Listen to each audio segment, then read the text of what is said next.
Hello Surekha, నేను సుమని మాట్లాడుతున్నాను. చెప్పు. చాలా గుడ్ న్యూస్, వింటే పొంగిపోతావు. ఏమిటట? మీ బావగారికి ప్రభుత్వం పద్మశ్రీ ఇచ్చింది. మాకు ఢిల్లీ నుంచి ఇప్పుడు ఇన్ఫర్మేషన్ వచ్చింది. శ్రీరంగం బ్రదర్స్ కి వచ్చిందా? ఒక మా బావగారికి వచ్చిందా? బాగుంది. స్టేజ్ మీద అయితే ఇద్దరికి తలోదండా వేస్తారు గాని పద్మశ్రీ కూడా ఇద్దరికి చెరో సగం పంచుతారనుకుంటున్నావా?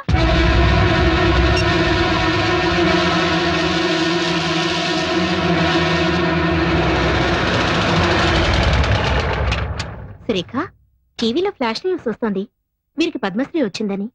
అది చూడగానే ఇల్లంతా కోలాహలంగా ఉంటుందనుకున్నాను. ఇంత నిశ్శబ్దంగా ఉందేంటి? ఇంట్లో ఎవరు లేరా? బావగారు అక్క లోపలున్నారు. ఈయన గారేమో ఎగ్జామినర్ గా తిరుపతి వెళ్లారు. నువ్వు మూటా ముల్లే సర్దుకొని ఏ కాశీకో వెళ్ళకపోయావా?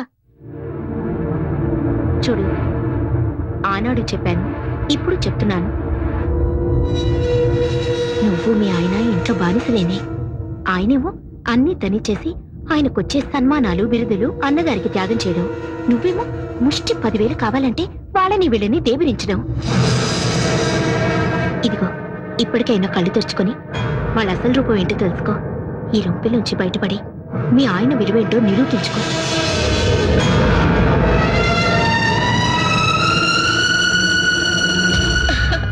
చాలా బాగుందండి.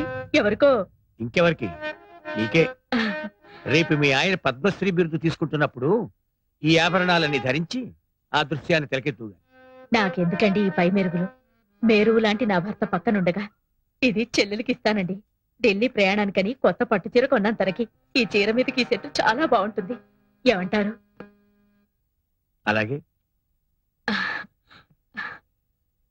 సురేఖ, సురేఖ, రా రా రా, కూర్చో కూర్చో. ఏమిటివన్నీ? రేపు నువ్వు ఢిల్లీలో రాష్ట్రపతి భవన్ కి వెళ్లేటప్పుడు కట్టుకోవడానికి కంచు పట్టు చీర, దాని మీదకి డైమండ్ నెక్లెస్. చూడు ఎలాంటివి సెలెక్ట్ చేశాను. నాకెందుకు ఈ అలంకారాలన్నీ? మేమేమైనా ఢిల్లీ రాబోతున్నావా? బిరుదులు అందుకోపోతున్నావా? అదేంటమ్మా, మనందరం కలిసి వెళ్తుంటే. పద్మశ్రీ వచ్చింది ఆయనకి, ఆయనతో వెళ్ళవలసింది నువ్వు. మధ్యలో మేమెవరం? ఉత్సవ విగ్రహాల్లాగా. అదేంటమ్మా అంతా వింత వింతగా మాట్లాడుతున్నావు? అన్ని వింత వింతలుగా జరుగుతుంటే నేను అండంలో తప్పే ఉంది. ఇప్పుడు నేనేం మాట్లాడినా నిష్ఠూరంగానే అనిపిస్తుంది. ఒక్కసారి మీ ఆత్మ పరిశీలన చేసుకుని చూసుకోండి. నా మరిది, నా తమ్ముడు అని పైకి చెప్పుకోవడమే కానీ ఆయన దక్కవలసిన స్థానాన్ని దక్కనిస్తున్నారా?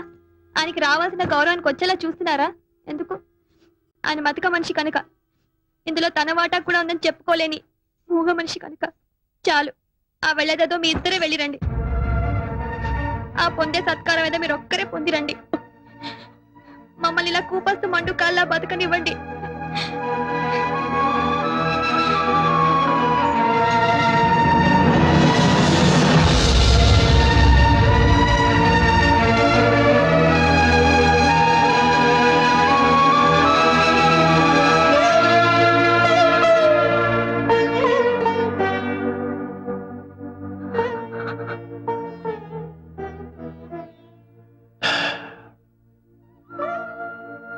రామాయణంలో వాల్మీకి రాముడు సీత విడిపోయే ఘట్టాన్ని సృష్టించాడే గాని రాముడు లక్ష్మణుడు విడిపోయే ఘట్టం ఎందుకు సృష్టించలేదు? శ్రీమన్మనోహర సురాగిణి దివ్యమూర్తే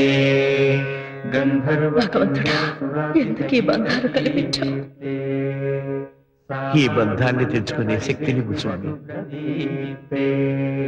శ్రీరాగసేవ్య చరణే తవ సుప్రభాతం.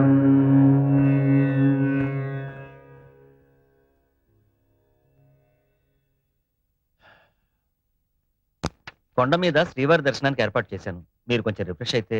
ఇంకోసారి చూద్దాంలేండి. ఎప్పుడు అన్నయ్య వదులతో తిరుపతి రావడం, స్వామివారి దర్శనం చేసుకోవడం ఆనవాయితీ. మీరు మీ అన్నయ్య గారి గురించి ఆలోచిస్తున్నారు. అదిగో వారి ఇంటర్వ్యూ టీవీలో వస్తోంది. సార్, ప్రభుత్వం పద్మశ్రీ ఇచ్చినందుకు మీరు ఎలా ఫీల్ అవుతున్నారు? ప్రభుత్వానికి నిజమైన ప్రతిభ గుర్తించే వయసు వచ్చిందనిపిస్తుంది. సార్, మీ విషయానికి వస్తే జంట కవుల్లాగా మీరిద్దరూ కలిసి పనిచేస్తున్నప్పుడు మీ ఒక్కరికి అవార్డు రావడం మీద మీ స్పందన? వాడికి టైం వచ్చినప్పుడు వాడికి ఇస్తారండి. సార్, మీరే ఇప్పుడు ప్రభుత్వానికి సిఫార్సు చేసి ఇద్దరికి ఒకటేసారి వచ్చేలా చేయొచ్చుగా. ఎవరు సిఫార్సు చేస్తే నాకు అవార్డు వచ్చిందంటారు? Sir, I don't mean that sir. Actually మీ ప్రతిభ వల్లే మీకు అవార్డు వచ్చింది అనుకుందాం. కనీసం మీ మనసులోనైనా మీ తమ్ముడి అవార్డుకి అర్హుడు అనిపిస్తుందా? వాడికి అర్హత ఉంటే ప్రభుత్వం ముందు వాడికే ఇచ్చేది కదండి. దయచేసి ఒక ఇష్యూ కింద చేయకండి. అరే, తమ్ముడు అన్న ప్రేమ లేకుండా ఇంత కటువుగా మాట్లాడుతున్నారు ఏమిటండి ఆ పెద్ద ఆయన? కటువుగా మాట్లాడమే కాదండి, ఆయన చాలా మొరటుగా కూడా ప్రవర్తిస్తున్నారు. ఆ విషయం చెప్పడానికే వచ్చాను. మొన్న సాంగ్ కంపోజింగ్ అని పెడితే సాంగ్ పేపర్ ని చించి నా మొహాన పారేశారు సార్. ఒక మహాకవి రాసిన సాహిత్యాన్ని చాలా చులకన చేసి మాట్లాడారు సార్. ఈ బోర్డు సిచ్యువేషన్ కి మేమే అక్కర్లేదు, సరిగమలు రాని వాళ్ళు కూడా పనికొస్తారంటూ తను నానా తిట్లు తిట్టి బయటికి గంటేసినంత పని చేశారు సార్. ఒకటి కాదు, నిప్పు తొక్కిన కోతిగా నానా భీభత్వం చేస్తున్నారు సార్. మీరు గమనించారో లేదో, మా గురించే కాదు మీ గురించి కూడా మీ పరోక్షంలో చాలా అసహ్యంగా మాట్లాడుతున్నారు. మీరు అర్జెంట్ గా రాకపోతే Just a మేము minute. పూర్తిగా మునిగిపో. సురేఖ, నేను రంగాన్ని మాట్లాడుతున్నాను. చెప్పండి. అన్నయ్య ప్రొడ్యూసర్ తో గొడవ పడ్డాట, నిజమేనా? అవును నిజమే. ఆ ప్రొడ్యూసర్ ని కొట్టినంత పని చేశారు. ఎందుకో ఈ మధ్యన బావగారు ప్రతి చిన్న విషయానికి అగ్గి మీద గుగ్గిలల్లా అందరి మీద విరుచుకుపడుతున్నారు. ఏమిటో అర్థం కావట్లేదు. సరే, నేను బయలుదేరి వస్తున్నాను. నువ్వు నా అన్నయ్యే కాదు. ఛ! నీకు పిచ్చి బాగా ముదిరిపోయింది. ఇక లాభం లేదు. కొన్నాళ్ళ పాటు ఎక్కడికైనా దూరంగా వెళ్ళిపో. ఈ మనుషులకి, ఈ వాతావరణానికి దూరంగా ఎక్కడికైనా వెళ్ళిపోండి.